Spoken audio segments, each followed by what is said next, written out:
1827 की क्रांति के आरंभ का पुण्य दिवस है। ఈ రోజు 1827వ సంవత్సరపు క్రాంతి దివస్ ఏదైతే ఉందో ఆ పవిత్రమైనటువంటి రోజు ఈ రోజు 1857 की महान क्रांति और आज़ादी के लड़ाई के सभी नायकों और शहीदों को मैं नमन करता हूं। 1857 నాటి క్రాంతికారి దినోత్సవం ఏదైతే ఉందో ఆ సందర్భంగా ప్రాణాలు అర్పించినటువంటి స్వాతంత్ర సమరయోధులందరికీ ప్రణామం చేస్తూ ఉన్నాను। इस चुनाव के मैदान में जो यहाँ पर मंच पर बैठे हैं, दीपा मुंशी जी, बट्टी विक्रम, कोमट रेड्डी, वेंकट रेड्डी जी, राजगोपाल रेड्डी जी, पोंगल श्रीनिवास रेड्डी जी, जाना रेड्डी जी, वीरेशमा लोकल एमएलए, किरण कुमार रेड्डी और हमारे कैंडिडेट ऑलरेडी एमएलए हैं, Mandula Samuel MLA, Birla MLA, Xavier Reddy MLA, BLR MLA, ओ नीति विद्यासागर और 3 मार मल्लाना एमएलसी कैंडिडेट और रोहित चौधरी एआईसीसी सेक्रेटरी, ये सभी हमारे पार्टी के मजबूत लीडर्स हैं और बीजेपी के लोग यहाँ पर आके कितना भी अपना जोर लगाए तो इन लोगों को वो हिला नहीं सकते, ऐसी मजबूत कानूनसी ये है। మిత్రులారా, సార్వత్రిక ఎన్నికల సందర్భంగా ఏర్పాటు చేసుకున్నటువంటి జనజాతరలో వేదిక మీద ఆసీనులైనటువంటి పెద్దలందరికీ, స్థానిక శాసనసభ్యులు, ఈ ప్రాంతపు శాసనసభ్యులు, అలాగే కాంగ్రెస్ నాయకులు ఎవరైతే వేదిక మీద ఆసీనులు ఉన్నారో వీరందరూ కూడా ఒక బలమైనటువంటి సైన్యం వంటి వారు। ఈ సైనికుల్ని భారతీయ జనతా పార్టీకి చెందినటువంటి వారు ఎవరు ఏమీ చెయ్యలేరు అనేటటువంటి విషయాన్ని మీరందరూ గుర్తుంచుకోవాలి। ये चुनाव लोकतंत्र और संविधान को बचाने का चुनाव है। बीजेपी आरएसएस के लोग संविधान को बदलना चाहते हैं और हम चाहते हैं जो संविधान जवाहरलाल नेहरू जी, डॉक्टर अंबेडकर ने बनाया है, उस संविधान को हम कभी बदलने नहीं देंगे। స్నేహితులారా, ఇప్పుడు జరిగేటటువంటి ఎన్నికలు ఏవైతే ఉన్నాయో ఈ ఎన్నికలు ఒకటి భారత రాజ్యాంగాన్ని రక్షించడం కోసం మేము చేస్తున్న పోరాటం, అదేవిధంగా భారత రాజ్యాంగాన్ని పరిపూర్ణంగా మార్చివేయాలి, తీసివేయాలి అనేటటువంటి సంకల్పంతో ముందుకెళ్తున్నటువంటి వారి మధ్య జరుగుతున్నటువంటి పోరాటం। ఈ సమరాంగణంలో ఈ ఎన్నికల్లో మేము గెలిచినట్టయితే భారత రాజ్యాంగాన్ని పరిపూర్ణంగా రక్షిస్తామని మీ అందరి సమక్షంలో చెబుతూ ఉన్నాను। बीजेपी चाहती है बैकवर्ड क्लास रिजर्वेशन को निकालना, एससी के रिजर्वेशन को निकालना, एसटी के रिजर्वेशन को निकालना और गरीबों को तंग और तबाह करके इस देश में गुलाम जैसे रखना, ये आरएसएस और बीजेपी का इरादा है। భారతీయ జనతా పార్టీ యొక్క ఉద్దేశం ఏమిటంటే ఈ దేశంలో ఉన్నటువంటి వెనుకబడ్డటువంటి వారు, దళితులు, ఆదివాసీలు, ఆర్థికంగా వెనుకబడ్డటువంటి వాళ్ళు ఎవరైతే ఉన్నారో వాళ్ళందరినీ సమూలంగా వాళ్ళ రిజర్వేషన్లు ఏవైతే ఉన్నాయో అవన్నీ తీసేయాలి, వాళ్ళందరినీ వెనక్కి నెట్టాలి, వాళ్ళని ఎప్పుడు కూడా జనజీవన స్రవంతిలో కలవకుండా చేయాలి అనేటటువంటి ఒక కుతంత్రంతో ఈ ఎన్నికల్లో వాళ్ళు ముందుకు రావడం జరిగింది। कांग्रेस पार्टी,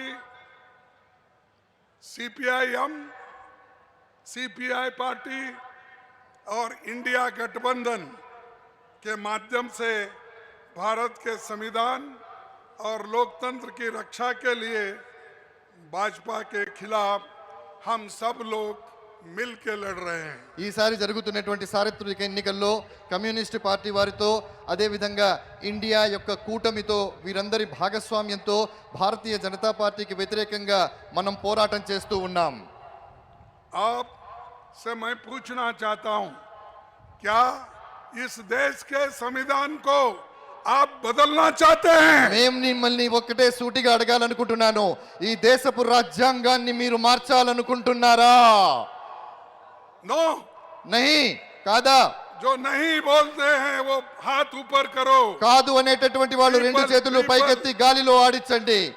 రాజ్యాంగాన్ని మార్చకూడదు అనే వాళ్ళు ఒక్కసారి చేతులు రెండు పైకెత్తి గాలిలో ఆడించండి. देन कांग्रेस पार्टी संविधान और आरक्षण को बचाने के लिए आखिरी दम तक लड़ेंगे. కాబట్టి కాంగ్రెస్ పార్టీ రిజర్వేషన్లను కాపాడడానికి, భారత రాజ్యాంగాన్ని కాపాడడానికి తన చివరి శ్వాస వరకు పోరాటం చేస్తూనే ఉంటుంది. सरकार बनने के बाद आरक्षण की सीमा को भी हम बढ़ाएंगे. ప్రభుత్వం ఏర్పడ్డ తర్వాత రిజర్వేషన్ల శాతం ఏదైతే ఉందో దాన్ని కూడా ఖచ్చితంగా మేము పెంచుతాం. क्या आप हमारा साथ देंगे? మీరు మాతో సహకరిస్తారా? सहकरिस्तारा इंडिया गठबंधन का मानना है कि राष्ट्रीय संपत्ति और संसाधन पर इस देश के गरीबों का पहला हक होना चाहिए. ఇండియా కూటమి యొక్క ప్రధానమైనటువంటి లక్ష్యం ఏంటంటే పేదల సంక్షేమం, అదేవిధంగా భారత రాజ్యాంగం పరిపూర్ణంగా పరిరక్షించబడాలి. ఇది ఒక్కటే ఇండియా కూటమి యొక్క ప్రధానమైన ఉద్దేశ్యం, లక్ష్యం కూడా. ना कि सिर्फ मोदी जी के सबसे अमीर मित्रों का कब्जा हो. నరేంద్ర మోడీ గారి యొక్క ధనవంతులు కుబేరులైనటువంటి మిత్రుల యొక్క ఆధీనంలో ఈ దేశం వెళ్ళకూడదన్నదే ఇండియా కూటమి యొక్క ప్రధానమైన లక్ష్యం. मोदी जी ने पिछले 10 साल में देश के सारे संसाधन, all resources, he distributed only among his rich people, his rich friends. స్నేహితులారా, 10 సంవత్సరాల భారతీయ జనతా పార్టీ పరిపాలన కాలంలో నరేంద్ర మోడీ గారు దేశంలో ఉన్నటువంటి సంపద, అదేవిధంగా ప్రభుత్వ రంగ సంస్థలు ఏవైతే ఉన్నాయో అవన్నీ కూడా ఆయన తన ఆత్మీయ మిత్రులైనటువంటి వారి చేతుల్లో పెట్టడం జరిగింది. ఈ సంపద మొత్తం వారికి ధారాదత్తం చేయటం జరిగింది. बड़े कारखाने, पीएसयू, पब्लिक सेक्टर यूनिट्स, कोयले की खदानें, ऑयल, गैस, एयरपोर्ट्स, पोर्ट्स, सब संपत्ति अपने दोस्तों को उन्होंने एक एक करके दिया है. పబ్లిక్ సెక్టర్, ప్రభుత్వ రంగ సంస్థలు, అదేవిధంగా బొగ్గు గనులు, అలాగే ఏవైతే ఎక్కువ ఆదాయాన్ని సమకూర్చేటటువంటి ప్రభుత్వ రంగ సంస్థలు ఉంటాయో వాటన్నిటిని కూడా ఒక్కొక్కటిగా ధనవంతులు, కుబేరులు, కోటీశ్వరులైనటువంటి తన మిత్రులకు ధారాదత్తం చేస్తూ ఉన్నారు. और मोदी ये कहते हैं, मैं बहुत कुछ किया हूं. मैं आपसे पूछता हूं, तेलंगाना के लिए उन्होंने क्या किया बताना चाहिए. మోడీ గారు ప్రతిసారి చెబుతూ ఉంటారు, నేను చాలా చేశానని. మోడీ గారిని ఈ సందర్భంగా ఈ సభ నుండి నేను అడుగుతున్నాను, మోడీ గారు మీరు తెలంగాణ కోసం ఏం చేశారు అది చూపించాల్సినటువంటి ఆవశ్యకత ఇప్పుడుంది. तेलंगाना के लिए कुछ नहीं किया. जवाहरलाल नेहरू जी के टाइम पर जो बड़े पब्लिक सेक्टर्स हैदराबाद में थे, दूसरे शहर में थे, वो सबको कमजोर किसी ने किया तो 10 साल में మోదీ నే కియా. స్నేహితులారా, నరేంద్ర మోడీ గారు ఈ రాష్ట్రానికి తెలంగాణకి ఏమీ చేయలేదు. జవహర్లాల్ నెహ్రూ గారి సమయంలో ఏవైతే పెద్ద పెద్ద సంస్థలు ఇక్కడ ప్రారంభించబడ్డాయో ఆ సంస్థలన్నిటినీ ఈ 10 సంవత్సరాల కాలంలో మెల్లమెల్లగా నిర్వీర్యం చేయటం తప్ప నరేంద్ర మోడీ గారు, భారతీయ జనతా పార్టీ తెలంగాణ రాష్ట్రం కోసం చేసింది ఏమీ లేదు. ఆప్కో లూటా, దేశ్ కో లూటా, अपने पार्टी का खजाना भर दिया. మిమ్మల్ని దోచుకున్నారు, ప్రజల్ని దోచుకున్నారు, ప్రభుత్వాన్ని దోచుకున్నారు. దోచుకున్నటువంటి సంపదతో తన పార్టీని పరిపూర్ణ చేశారు, దాన్ని సుభిక్షం చేశారు, దాన్ని సుసంపన్నం చేశారు. इलेक्ट्रल बॉन्ड के नाम से चंदा लो, धंधा लो। जो चंदा देता है उसको धंधा, कॉन्ट्रैक्ट सब कुछ दिया। స్నేహితులారా, ఎలక్ట్రల్ బాండ్స్ పేరిట చందా దో, చందా ఇవ్వండి, ధందాలో వ్యాపారం తీసుకోండి. ఎవరైతే ఎలక్ట్రల్ బాండ్స్ పేరిట చందాలు ఇచ్చారో వారికి మాత్రమే ధందాలు ఇచ్చారు, వారికి మాత్రమే వ్యాపారాన్ని ఇచ్చారు. ఈ రకంగా దేశాన్ని భ్రష్టు పట్టించే క్రమంలో ముందుకెళ్లారు. हमारे चंदे में एमपीज, एमएलए 14 लाख रुपए चंदा के रूप में दिए थे। उसको मोदी ने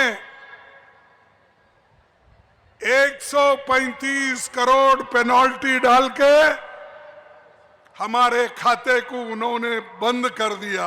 మా ఎంపీలు ఎవరైతే ఉన్నారో పార్టీ కోసం పార్టీ ఫండ్ గా 13 లక్షల రూపాయలు ఇచ్చినప్పుడు నరేంద్ర మోడీ గారు ఒక సాకును చూపించి మాకుండేటటువంటి ఖాతాల మీద 1300 కోట్లకు పైచిలకు పెనాల్టీని వేసి, అంటే అపరాధ రుసుమును వేసి మా ఖాతాలన్నింటినీ కూడా స్తంభింపచేశారు.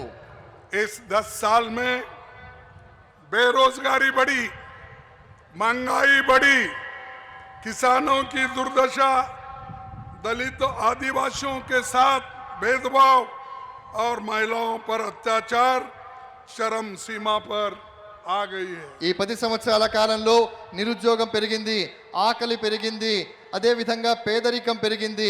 మహిళల మీద జరిగేటటువంటి అత్యాచారాలు అన్నీ ఇన్ని కావు.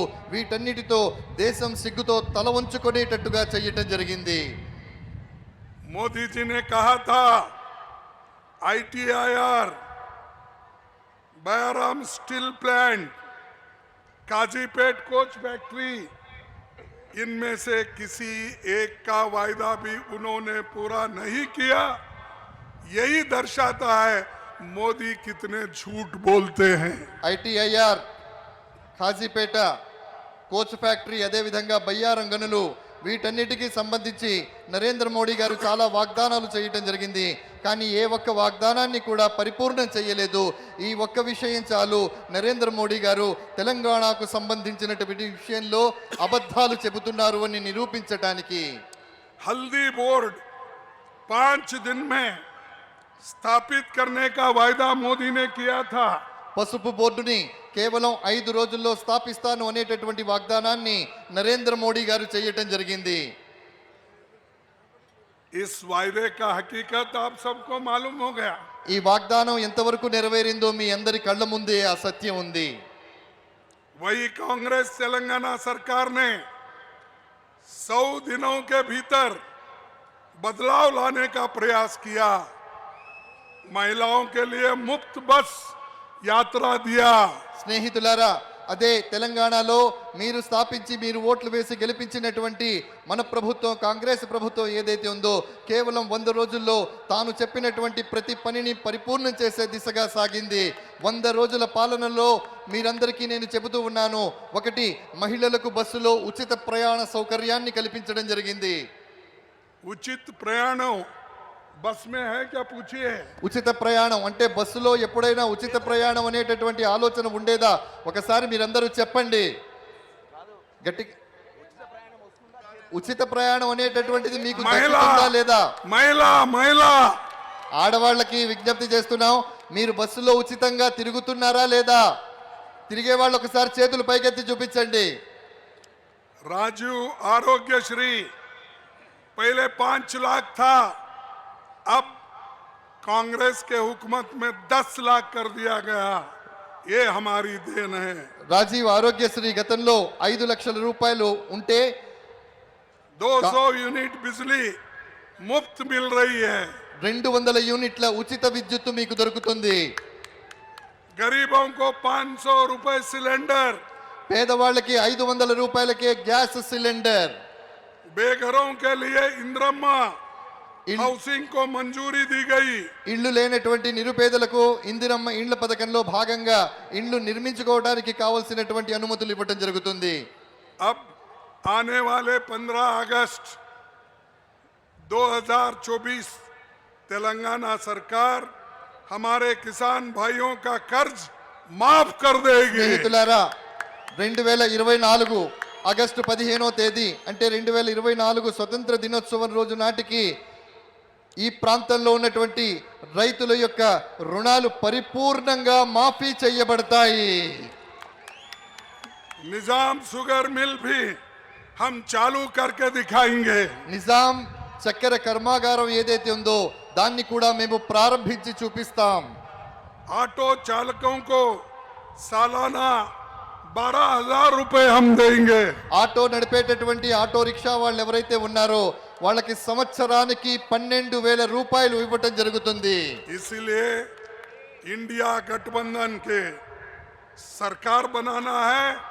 इसीलिए आप ज्यादा से ज्यादा कांग्रेस पार्टी हाथ के निशानों पर जो खड़े हुए हैं उनको चुन के भेजो. కాబట్టి ఇవన్నీ నెరవేరాలంటే ఈ కలలన్నీ సాకారం కావాలంటే మీరందరూ కూడా కాంగ్రెస్ పార్టీకి ఓటేయాలి, హస్తం గుర్తుకు ఓటేయాలి. ఎవరెవరైతే మీ ప్రాంతాల్లో కాంగ్రెస్ పార్టీ అభ్యర్థులుగా పోటీ చేస్తున్నారో వాళ్ళందరినీ గెలిపించడంలో క్రియాశీలకమైన పాత్రని పోషించాలి.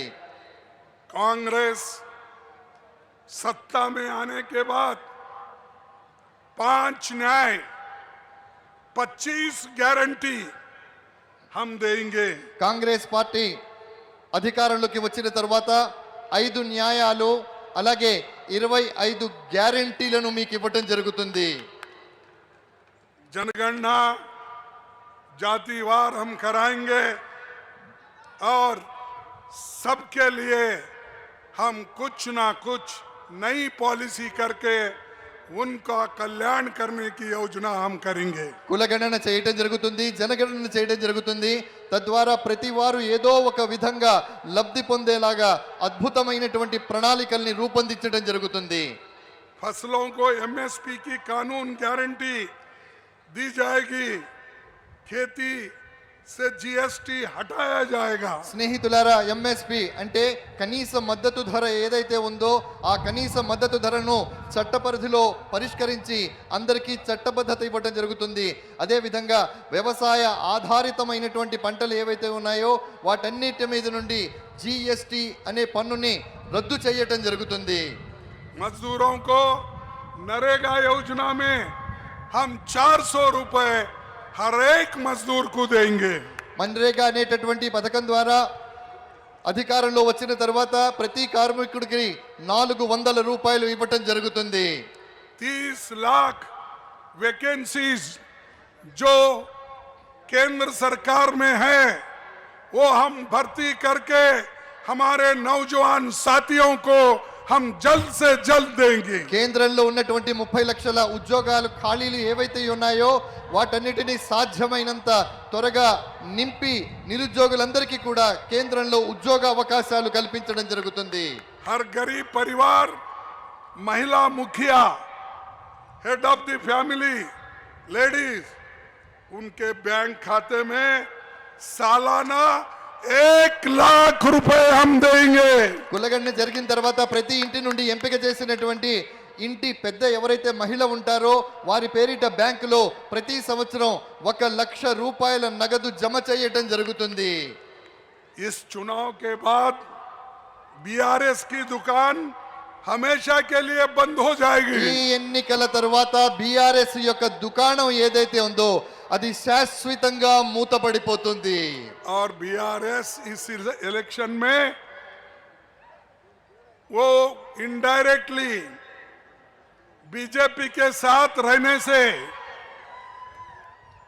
वो एक भी सीट जीत नहीं पाएंगे. స్నేహితులారా, ఇండైరెక్ట్ గా అంటే పరోక్షంగా భారతీయ జనతా పార్టీ మద్దతుతో ఉన్న తర్వాత ఎప్పుడైతే బీఆర్ఎస్ వాళ్ళతో కలిసి పోటీ చేయాలనుకుంటుందో లేదా పరోక్షంగా మద్దతు ఇస్తుందో అప్పుడు ఒక్క సీటు కూడా గెలిచే అవకాశం ఎంత మాత్రమూ లేదు.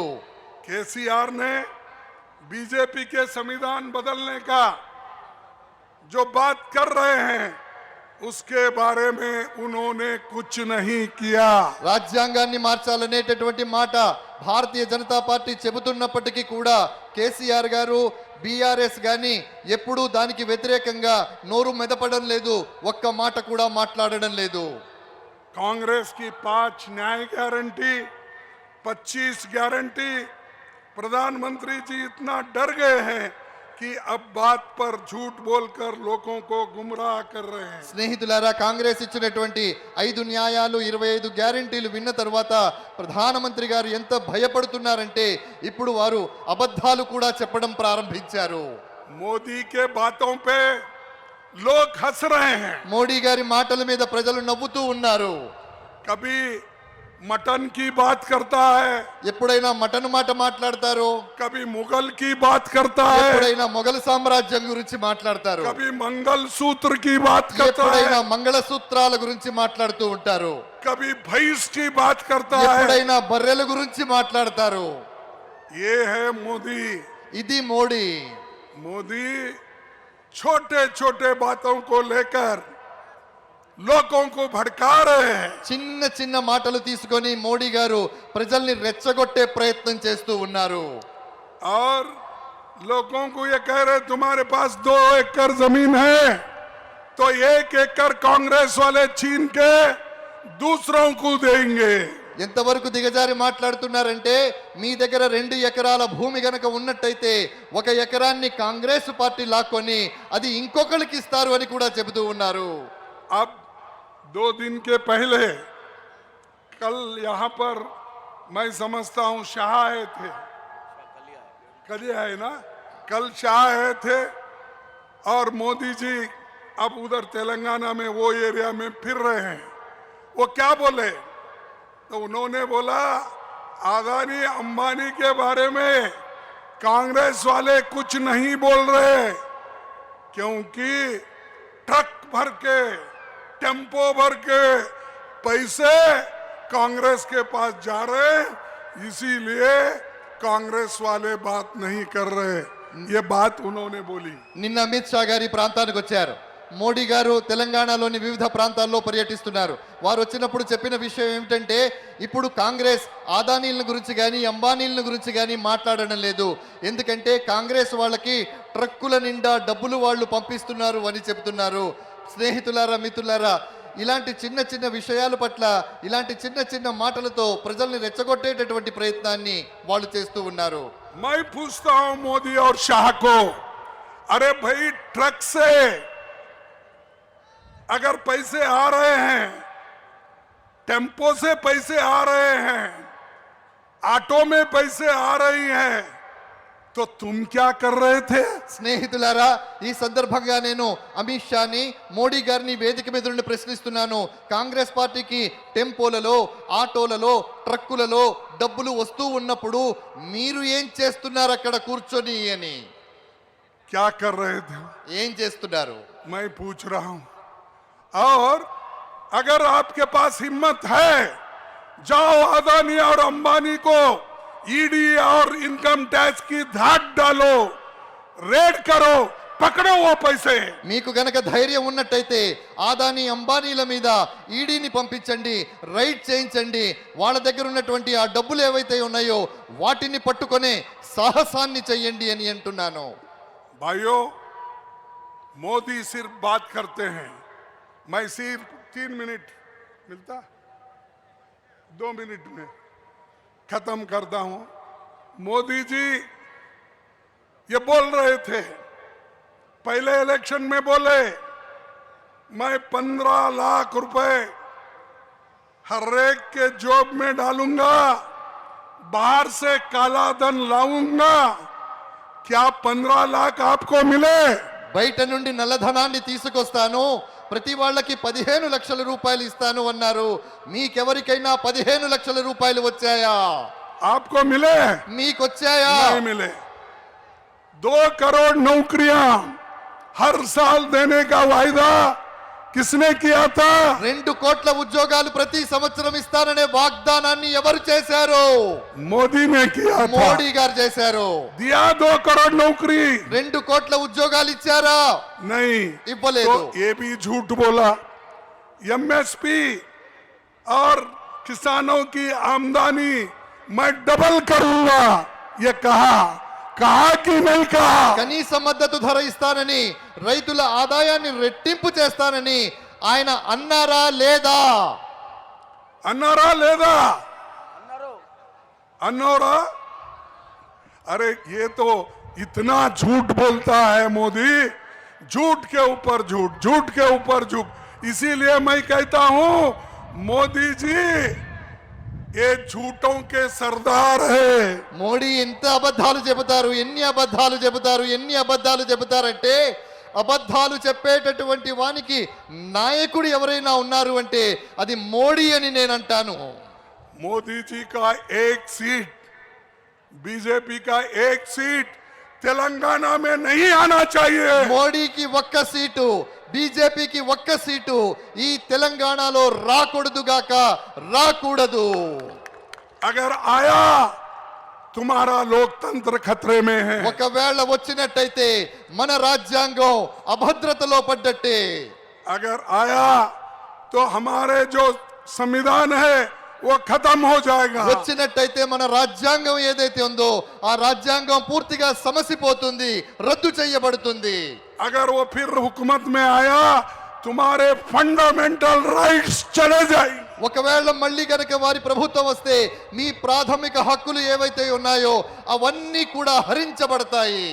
आजादी कांग्रेस ने दिलाई, స్వతంత్రం కాంగ్రెస్ తీసుకొచ్చింది. तुम बीजेपी वालों का कुछ भी नहीं। इनके घर में एक आदमी भी नहीं मरा देश के लिए। వీరింట్లో ఎవరు చావలేదు. స్వతంత్రం కాంగ్రెస్ ఇచ్చింది. భారతీయ జనతా పార్టీ ఏమీ చేయలేదు. వాళ్ళ ఇళ్లలో వాళ్ళ కుటుంబాలలో ఏ ఒక్కరు కూడా ప్రాణత్యాగం చేయలేదు. और मोदी हमेशा बोलते हैं ये मोदी की गारंटी। अरे मोदी की गारंटी 2 करोड़ नौकरी देने का नहीं दिया, 15 लाख देने का नहीं दिया, डबल इनकम करने का नहीं दिया, और हमेशा यही बोलता है डबल इंजन की सरकार। कहाँ है भाई तुम्हारी डबल इंजन की మోడీ सरकार? గారు ఎప్పుడు చెబుతుంటారు నేను ఉద్యోగాలు ఇస్తాను, 2 కోట్లు కనీస మద్దతు ధర ఇస్తాను, ఇవన్నీ ఇస్తాను అంటూ ఉంటారు. కానీ ఎప్పుడు ఏమీ చేసిన దాఖలా కనిపించలేదు. మోడీ గారు చెబుతుంటారు రెండింజన్ల ప్రభుత్వం, రెండింజన్ల ప్రభుత్వం అని. ఎక్కడుంది మీ రెండింజన్ల ప్రభుత్వం అని అడుగుతున్నాను.